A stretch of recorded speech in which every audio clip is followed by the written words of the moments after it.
तो आगे आप लोग हेडिंग बनाइएगा। देख रहे हैं हम लोग differential equation,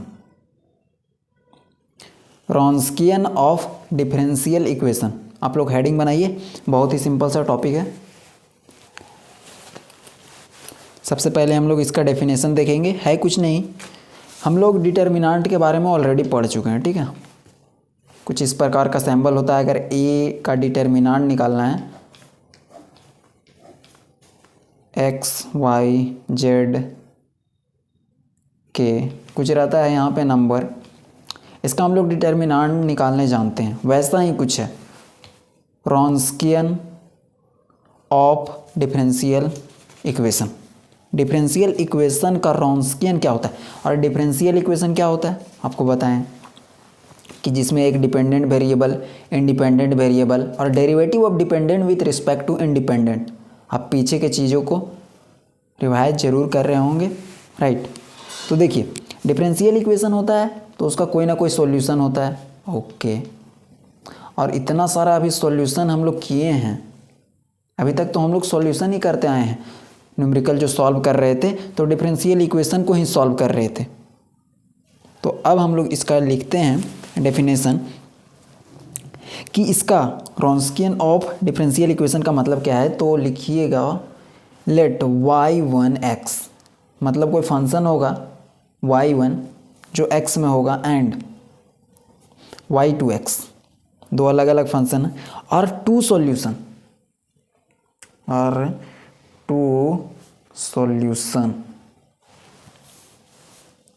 of second order. Second order का मतलब आपको पता होना चाहिए, राइट, कि मैक्सिमम डेरिवेटिव दो बार किया जाता है। Second order linear differential equation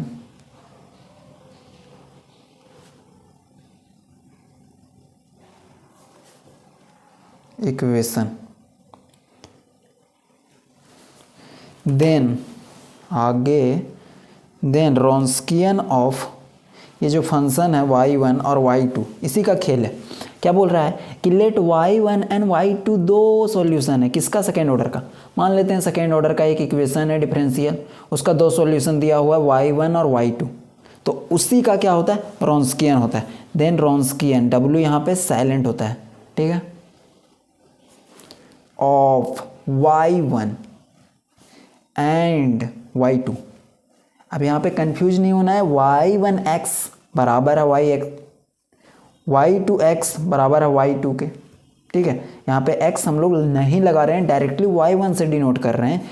तो जो y1 का और y2 का रॉन्स्कियन होगा ना, इज रिप्रेजेंट किया जाता है ओमेगा ऑफ, कुछ नहीं, अंदर में y1 कॉमा y2 लिख करके और इसका डिटर्मिनेंट निकालना रहता है।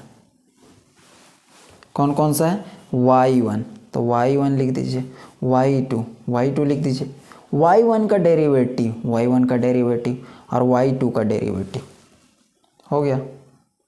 लेट इतना अगर दो सॉल्यूशन है, आप लोगों के पास दो फंक्शन दिया रहेगा और वो उसका सॉल्यूशन रहेगा, बोलेगा चलो इसका निकाल दो रॉन्स्कियन, तो आप लोग सिंपल सा दोनों फंक्शन को ऊपर लिख करके और उसका डेरिवेटिव नीचे करना है। डैश का मतलब आप लोगों को पता है कि डेरिवेटिव होता है।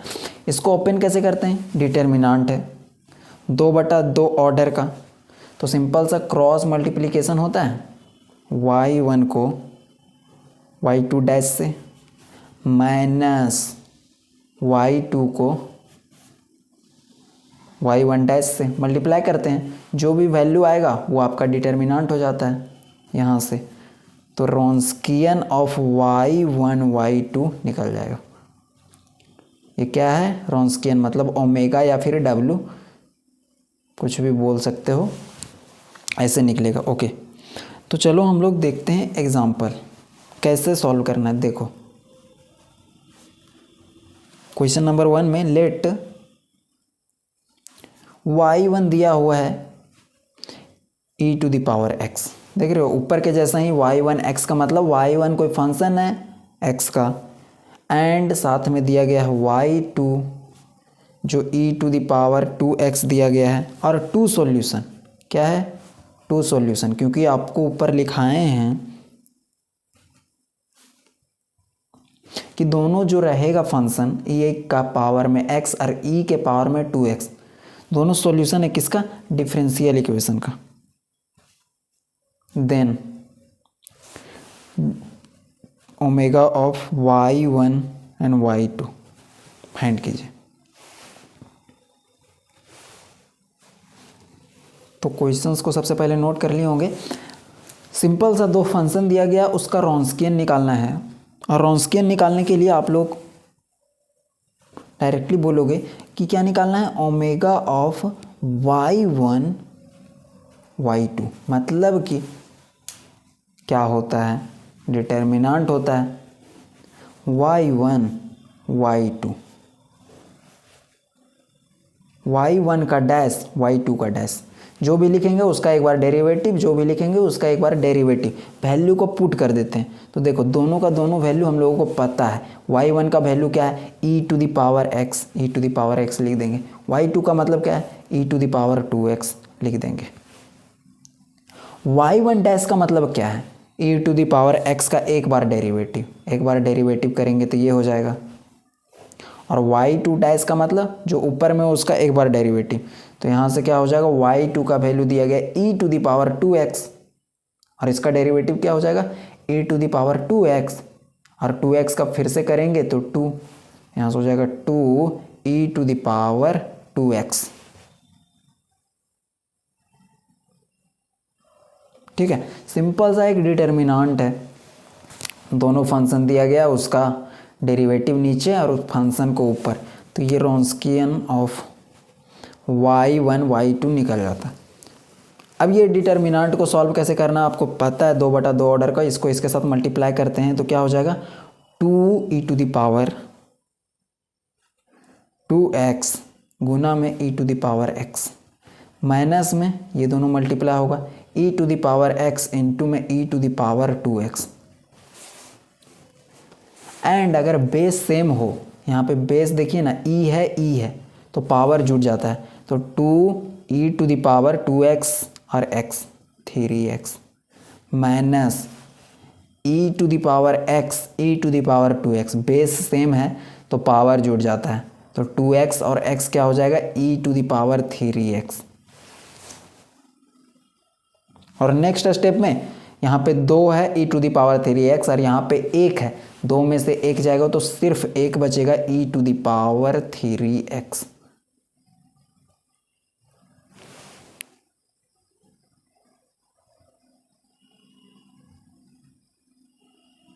ठीक है, तो यहाँ से निकल गया रॉन्स्कियन ऑफ y1 एंड y2, ऐसे निकलता है। अब आते हैं थोड़ा दूसरे क्वेश्चंस पे। ये पहला क्वेश्चन लिख लिए होंगे, यहाँ पे सिंपल सा चीज़ है कि ये दोनों फंक्शन को लिख करके डेरिवेटिव कर देना है, काम हो जाएगा। सेकेंड नंबर क्वेश्चन को नोट करते हैं, उसके बाद रॉन्स्कियन निकालते हैं। देखो साथ में क्वेश्चंस को नोट करेंगे। फाइंड द रॉन्स्कियन ऑफ W, यहाँ पे साइलेंट है, ओके। सो यहाँ पे हम लोग इसीलिए पढ़ रहे हैं Wronskian of solution of differential equation, solution of differential equation, और डिफरेंशियल इक्वेशन क्या दिया हुआ है, double derivative y with respect to x square plus y is equal to 0। ऐसा हम लोग बहुत बार देख चुके हैं। ठीक है, सॉल्यूशन में आते हैं, क्या निकालना है, Wronskian of solution of differential equation. ये डिफरेंशियल इक्वेशन है ना, इसी डिफरेंशियल इक्वेशन का रॉन्स्कियन निकालना है। तो हम लोगों के पास दो फंक्शन होना चाहिए, y1 और y2 होना चाहिए, तो दिख तो कहीं रहा नहीं है, तो हम लोग सबसे पहले उसको निकालेंगे। तो कैसे निकालेंगे, आप लोग इसको बार बार निकाल चुके हैं और बहुत बार निकाल चुके हैं। ठीक है, दिक्कत नहीं है। CF निकालने के लिए आप लोग जानते हो ना, उसी को निकालना रहता है, और CF में ही y1 और y2 दिखा रहता है। तो गिवन दैट करके जो दिया गया है उसको हम लोग लिख लेते हैं, plus y is equal to 0। ये हो गया।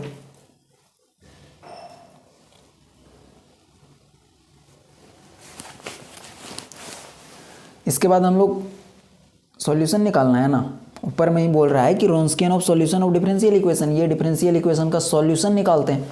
और सॉल्यूशन निकालने के लिए हम लोग क्या करते हैं, इसको इक्वेशन नंबर 1 पुट कर देंगे क्या, d2/dx², आप लोग बोलोगे डी पुट करो इन 1d²। ओके, यहाँ से हम लोग पुट करेंगे तो ये हो जाएगा d² plus y is equal to 0।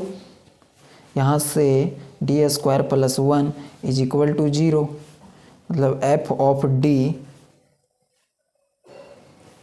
Into y is equal to 0। इतना तक आप लोग भी कर लिए होंगे, ठीक है। उसके बाद हम लोग क्या निकालते हैं, एक्सोलरी इक्वेशन। तो एक्सोलरी इक्वेशन निकालने के लिए क्या करते हैं, t² को हम लोग चेंज करते हैं m² plus 1 is equal to 0। m का वैल्यू यहाँ से निकाल देंगे, तो m का वैल्यू यहाँ से निकलेगा प्लस माइनस i। अब जैसे निकल गया तो CF हम लोग निकाल देंगे। CF कैसे निकलता है, e⁻0x, अल्फ़ा का वैल्यू 0 है, कुछ नहीं है तो C1, क्योंकि देखिए ना इसको ऐसे भी लिख सकते हैं, ये अल्फ़ा का वैल्यू और बीटा का वैल्यू कौन होता है, i के बगल में। तो यहाँ से हो जाएगा cos βx, बीटा की जगह पे 1x plus C2 sign beta की जगह पे 1x। यहाँ से हो जाएगा C1 cos x plus C2 sine x e⁻0x, मतलब किसी भी चीज़ के पावर में 0 रहता है, वैल्यू क्या हो जाता है 1। अब यहाँ पे हम लोगों को दो फंक्शन मिल गया, ये जो रहता है ना इसी को बोलते हैं y1, और ये C2 के साथ जो भी मल्टीप्लाई रहता है इसको बोलते हैं y2। और रॉन्स्कियन निकालने के लिए हम लोगों को दो अलग अलग फंक्शन चाहिए था, मिल गया, ठीक है। C1 आर्बिट्री कांस्टेंट के साथ जो मल्टीप्लाई रहता है उसको बोलते हैं y1, और C2 के साथ जो मल्टीप्लाई रहता है उसको बोलते हैं y2। तो यहाँ से हो जाएगा here y1 is equal to cos x और y2 इज इक्वल टू हो जाएगा sin x। दोनों फंक्शन मिल गया, रॉन्स्कियन निकाल देंगे। तो रॉन्स्कियन ऑफ y1 y2 क्या होता है, आप लोग बोलोगे y1 लिखिए y2, और नीचे में y1 का डैश और y2 का डैश। y1 का मतलब cos x, y2 का मतलब sin x, y1 का डैश का मतलब इसका डेरिवेटिव, तो cos x का डेरिवेटिव क्या हो जाएगा माइनस साइन x, और y2 का डेरिवेटिव मतलब sin x का डेरिवेटिव cos x, यहाँ पे पुट कर देंगे, ठीक है। उसके बाद हम लोग सॉल्व कर देंगे। तो यहाँ से नेक्स्ट में देखो, रॉन्स्कियन में निकल जाएगा आपका Wronskian of y1 y2 is equal to y1 का वैल्यू cos x, y2 का वैल्यू sin x, इसका डेरिवेटिव करना है माइनस साइन x, इसका डेरिवेटिव, डिटर्मिनेंट निकाल देते हैं। तो यहाँ से हो जाएगा cos स्क्वायर x माइनस, इन दोनों को मल्टीप्लाई करेंगे तो माइनस साइन स्क्वायर x, यहाँ से हो जाएगा cos square x plus sign square x, और इसका वैल्यू होता है 1। तो रॉन्स्कियन निकल गया, cos square x minus sine square x is equal to 0।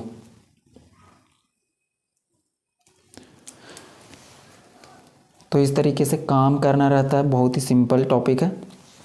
उसके बाद आगे हम लोग लिखते हैं नोट में कुछ इम्पोर्टेंट चीज़ें। एक होता है दो प्रकार का, डिपेंडेंट और एक इंडिपेंडेंट। डिटर्मिनेंट में हम लोग पढ़े हैं कि डिटर्मिनेंट डिपेंडेंट और इंडिपेंडेंट कैसे होता है, कि जब उसका वैल्यू 0 आ जाए तो डिपेंडेंट, उसका वैल्यू 0 नहीं आए तो इंडिपेंडेंट। तो उसी के बारे में हम लोग लिखने वाले हैं कि जो सॉल्यूशन होगा y1 और y2 फंक्शन का, जिसको हम रॉन्स्कियन भी बोलते हैं, वो डिपेंडेंट होगा या इंडिपेंडेंट, ये इस बात पे डिपेंड करेगा कि उसका सॉल्यूशन जीरो आता है या फिर जीरो को छोड़ करके कोई चीज़ और। तो नोट करके यहाँ पे लिखते हैं, उसके बाद फिर हम लोग आगे क्वेश्चंस करेंगे। पहला नंबर में आता है, बोल रहा है टू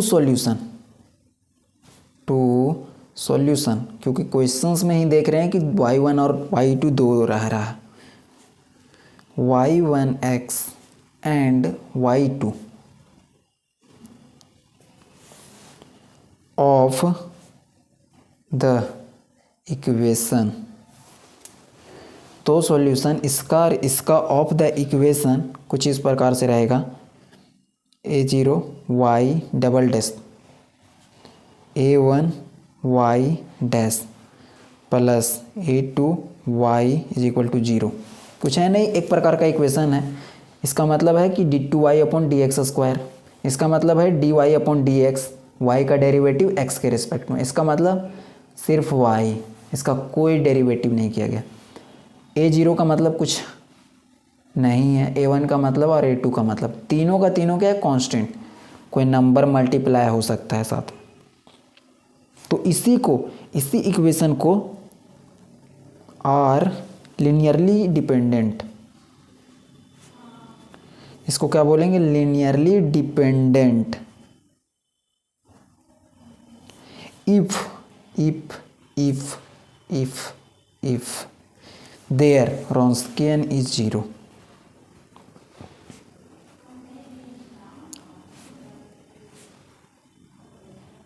ठीक है, हम जो वैल्यू निकालेंगे वो 0 हो जाएगा, तो हम बोलेंगे कि वो लीनियरली डिपेंडेंट है।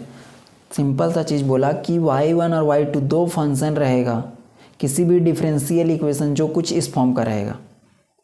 ठीक है, ये सेकेंड ऑर्डर का डिफरेंशियल इक्वेशन है, क्योंकि इसका मतलब d2y upon d x square होता है, इसका मतलब dy अपॉन डी एक्स होता है, और इसका मतलब सिंपल सा y होता है। इसी को लीनियरली डिपेंडेंट बोलेंगे अगर देयर रॉन्स्कियन निकालने पर, y1 और y2 का रॉन्स्कियन निकालेंगे ना, जो पीछे निकालें उसी तरीके से निकालेंगे। अगर 0 आ जाए तो बोलेंगे क्या, डिपेंडेंट। दूसरा आ जाएगा इंडिपेंडेंट। तो सेम टू सेम वही चीज लिखना है कि two solution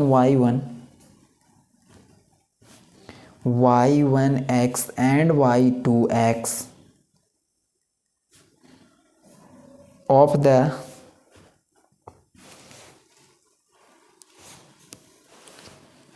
equation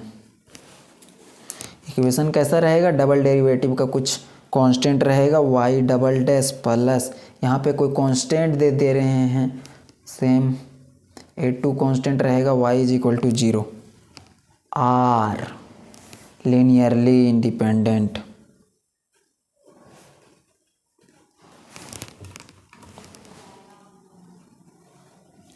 if there Wronskian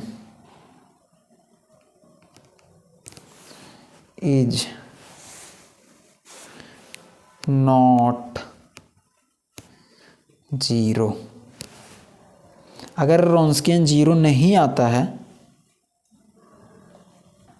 तो हम बोलेंगे कि वो लीनियरली इंडिपेंडेंट है, और Wronskian 0 आता है तो हम बोलेंगे कि लीनियरली डिपेंडेंट है।